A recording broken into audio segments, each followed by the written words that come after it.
There were a couple of wrestlers this week who came forward with their own stories of depression and how they almost ended their own lives. We start with Tommy Dreamer. Dreamer is a very well-liked figure in wrestling, very well-respected, very well-liked in WWE.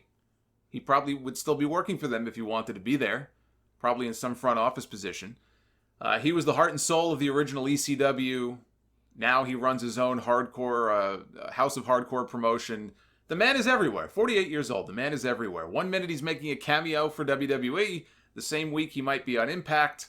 Then he'll be in a battle royal for All Elite Wrestling. And on top of all that, he married Beulah. So bonus points for that.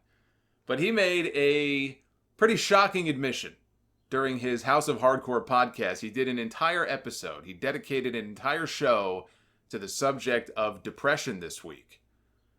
And how it can strike anyone at any time without warning. You know, someone might look and seem happy, but that does not mean that they are happy.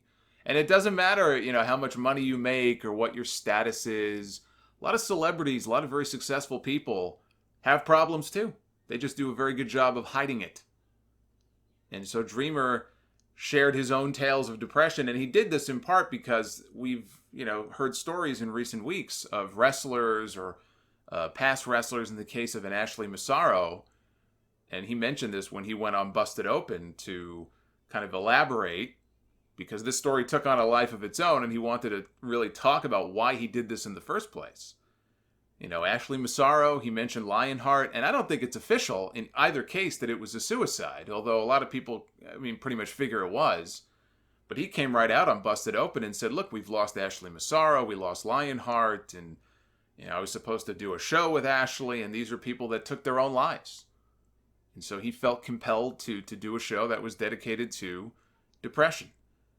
And he told the story, and the story that got the most attention was the time that he nearly blew Paul Heyman's brains out on live television at WrestleMania, and then took his own life. So I'm going to read the entire story as told by Dreamer in this blog that he wrote, because it is insane to think that this could have happened, but he was in a bad place at that time in his life, and were it not for the unwitting intervention of Jim Ross, a well-placed phone call from Jim Ross, this very well could have happened. And to think about the impact it could have had, not just on WWE, but on the wrestling business in general. I mean, you think about everything in the aftermath of the Benoit murders in 2007. What would have happened had Dreamer gone through with this? Scary to think about. But here's the story in his own words. He said, when ECW went out of business, I was 29 years old. I had a lot of my own money and my parents' money, trying to float the company. Paul Heyman, who I thought I was tight with, screwed me over big time. He was in WWE the entire time. I had turned down hundreds of thousands of dollars to go to WCW, and now I was unemployed. I went from a $750,000 offer and Paul Heyman crying to me that if I leave ECW, it will go out of business. Meanwhile, he was getting a paycheck from WWE. I don't begrudge him, but I did back then. I was depressed as depressed could be. I had women, I had fame, I had everything, and yes, it was the worst time in my life. I was doing indies, making decent money, but I lived at home.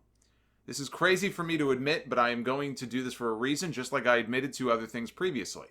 WrestleMania 17 in Houston. Paul Heyman told me I was going to debut. They had TLC, and Spike Dudley came in, and Rhino came in, and Lita came in. That was supposed to be my spot, and then that got ixnayed. Then there was going to be a hardcore 24/7 thing. That was going to be all about you, all about Tommy Dreamer. That was when I was supposed to debut. I remember I did a show there and saw a sign that said, Guns Welcome. I was in Houston for an indie show, and I said, what is this? I'm from New York. What do you mean, Guns Welcome?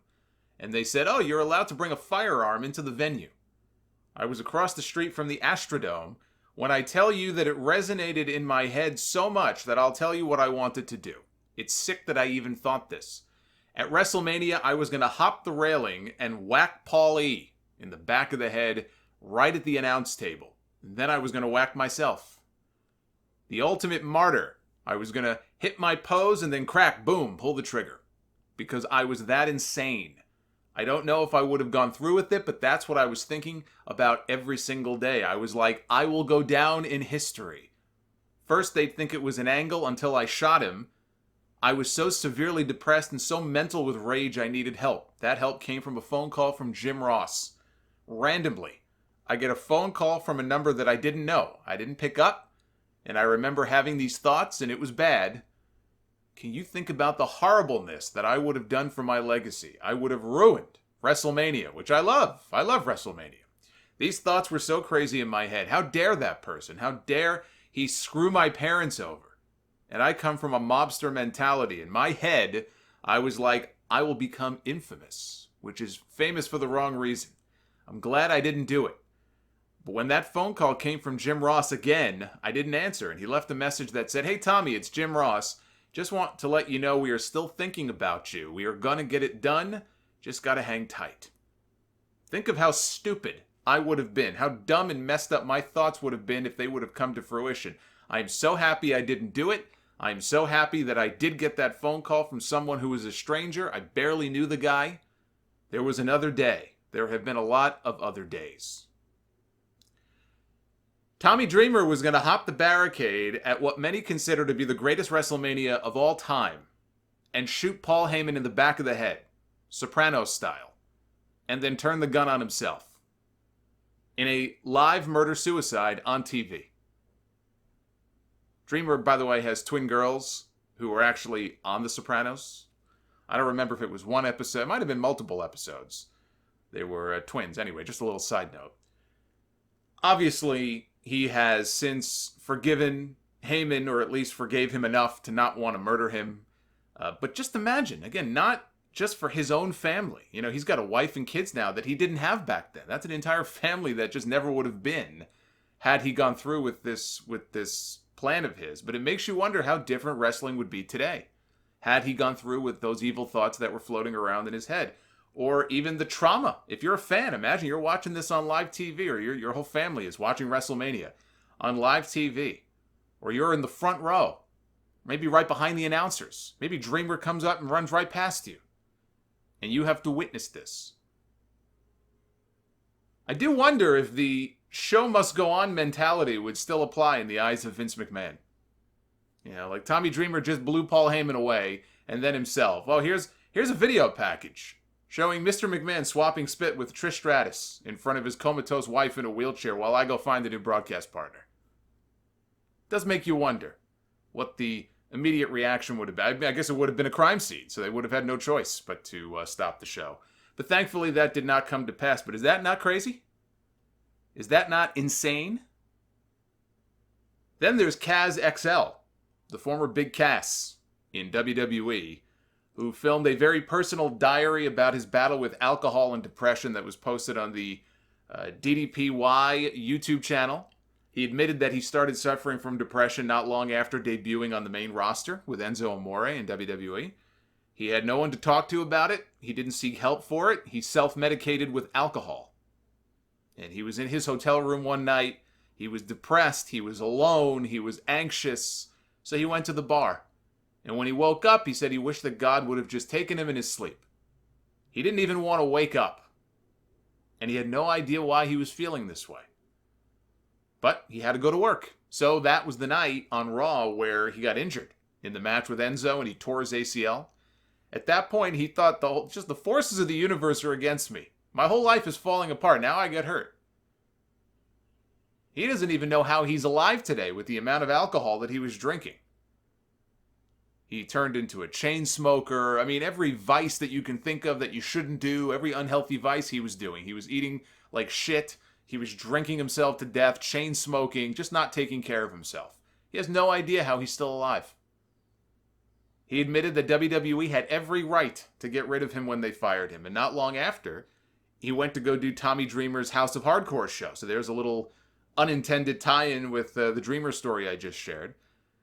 Going into that show, he claims that he had not slept for 2 full days. That's a full 48 hours. So not like, oh, you know, I've taken a little cat nap here and there, slept for an hour. Nope. He said not an ounce of sleep in 48 hours by the time he had shown up for Dreamer's show. He doesn't even remember walking through the curtain. He doesn't remember going to the autograph table, which is the area that somebody filmed. They took their phone out, this person, whoever this person was, This guy falls to the floor. Kaz is going into like epileptic convulsions on the floor. He's having a seizure. And this person is filming this. And the only thing he remembers is just waking up in the ambulance. And when he did, they told him, hey, you had a seizure. And he couldn't believe it. He goes, what do you mean I had a seizure? I've never had seizures before. What are you talking about? And he says that he took that as a sign from God that you're going to end up dead if you don't start making some changes in your life. And in the emergency room that night, they told him, you could have died. You could have died. Then he says he was approached by a random stranger. He doesn't know, maybe he was a fan, maybe this person wasn't a fan, but he was approached by this man who took one look at him and said, hey, you're depressed. I'm going to help you out. So he took Cass to a sober living facility, a sober living house out in Delaware. And this mystery man helped Cass turn his life around. He says if anybody out there suffers from depression or anxiety and is afraid to admit it or feels, ashamed about it in any way, you are not weak. You are not a weak person. You need to do what needs to be done to fix it and get right. And this is coming from a guy who made a living going on television and calling other people soft. There is this stigma that by admitting you have some kind of problem, whether it's drugs or alcohol, depression, especially mental health stuff, that somehow that makes you soft or that makes you weak. And that could not be further from the truth. I know there are people listening to this right now who suffer from depression and may or may not be taking medication to help treat it. The internet and social media can be a blessing and it can be a curse. But it's something that didn't exist 30 years ago. Not with the accessibility that it has today.